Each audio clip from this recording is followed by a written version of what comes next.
Hi friends, मैं अशोक कुमार शर्मा आपको पुनः साइंस क्लासेस में आपका स्वागत करता हूँ।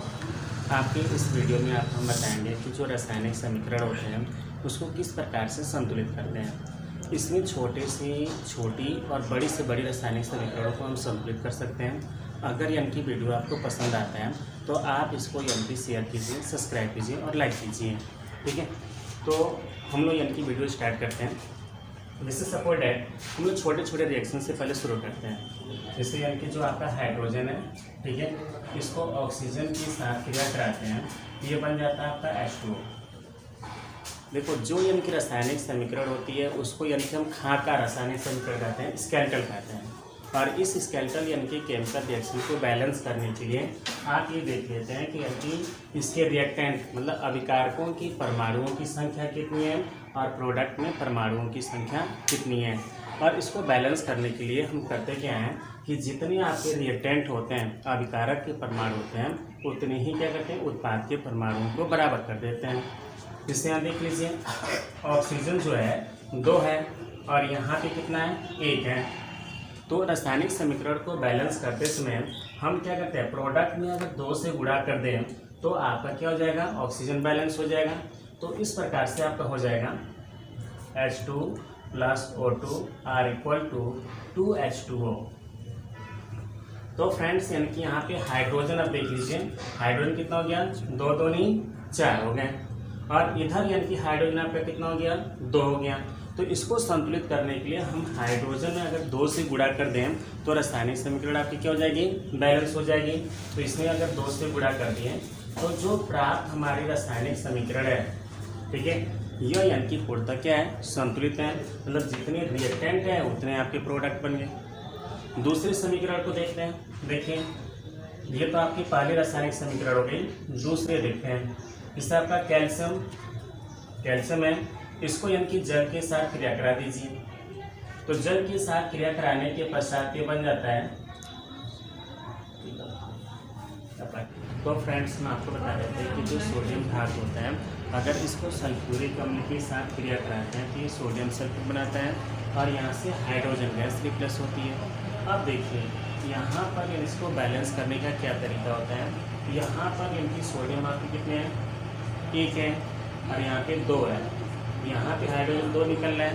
तो अब यानी कि मतलब सोडियम को बैलेंस करने के लिए सिंपल रूप से अगर इनकी सोडियम में 2 से गुणा कर लें तो आपकी रासायनिक अभिक्रिया क्या हो गई, संतुलित होगी। अब इसके पश्चात अगले समीकरण को देखते हैं। इसका आपका हो गया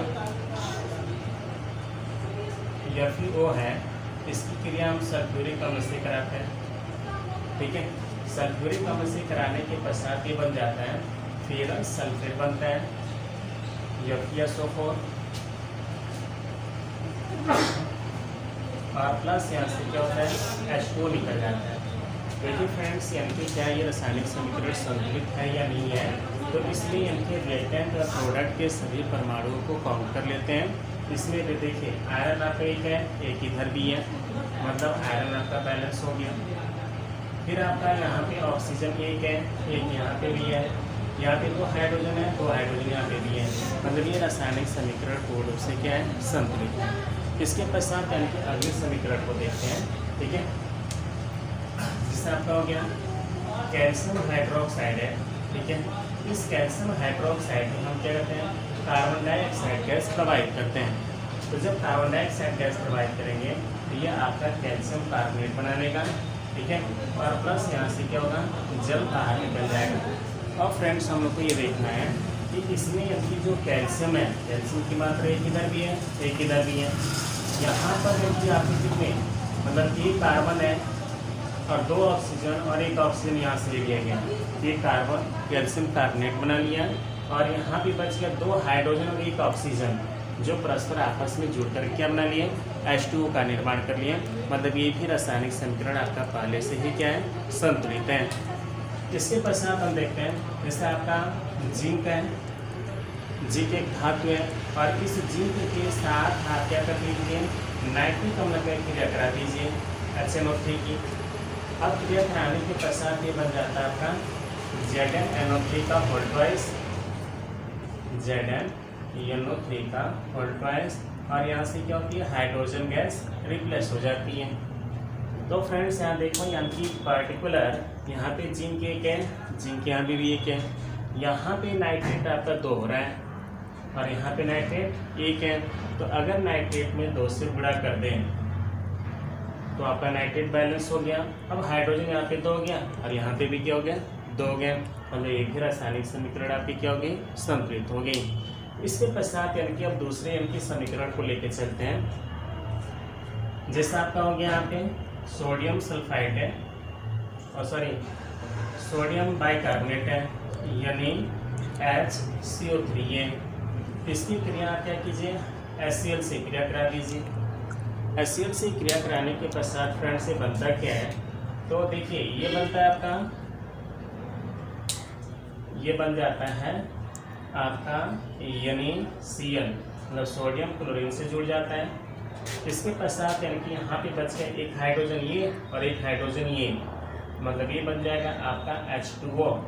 ठीक है, अब यहाँ एक ऑक्सीजन रिप्लेस हो गया था तो बचा क्या, CO2।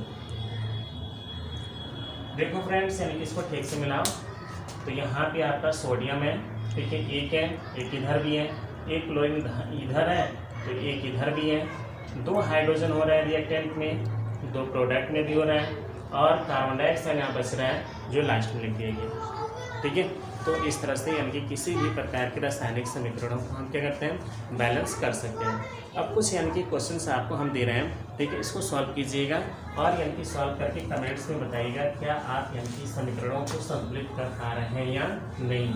अगर नहीं हो पाता है तो फिर आप मुझे कमेंट करके भेजिएगा, मैं आपके समीकरणों को संतुलित कर दूंगा। ठीक है, जैसे आपका हो गया ये आपका मैग्नीशियम हो गया। मैग्नीशियम की क्रिया आप नाइट्रिक अम्ल से करा देते हैं। ठीक है, तो ये बन जाता है आपका क्या, मैग्नीशियम नाइट्रेट NO3 का होल ट्वाइस प्लस यहाँ से H2 बाहर निकलता है। समीकरण फर्स्ट हो गया। दूसरी समीकरण जो आपकी है ये आपका हो गया NH4 OH हो गया। इसकी क्रिया आप HCl से करा दीजिए, ये बन जाता है आपका NH4Cl प्लस यहाँ से क्या होता है, H2 निकल जाता है। तीसरी एक समीकरण देख लीजिए, यहाँ पे एक समीकरण दिया गया, पोटेशियम हाइड्रोक्साइड है, इसकी क्रिया आपको करा देंगे सल्फ्यूरिक अम्ल से H2SO4 से, ये बन जाता है आपका K2SO4। ठीक है, और प्लस यहाँ से H2 बाहर निकलता है। तो फ्रेंड्स आप यानी कि कमेंट करके इन समीकरणों को संतुलित करके ज़रूर बताइए। अगर आपको कोई दिक्कत है, परेशानी है तो बताइए, इसको सॉल्व कर दिया जाएगा। और यानी कि वीडियो पसंद आया तो आप इसको लाइक कीजिए, शेयर कीजिए। ठीक है, जय हिंद, जय भारत।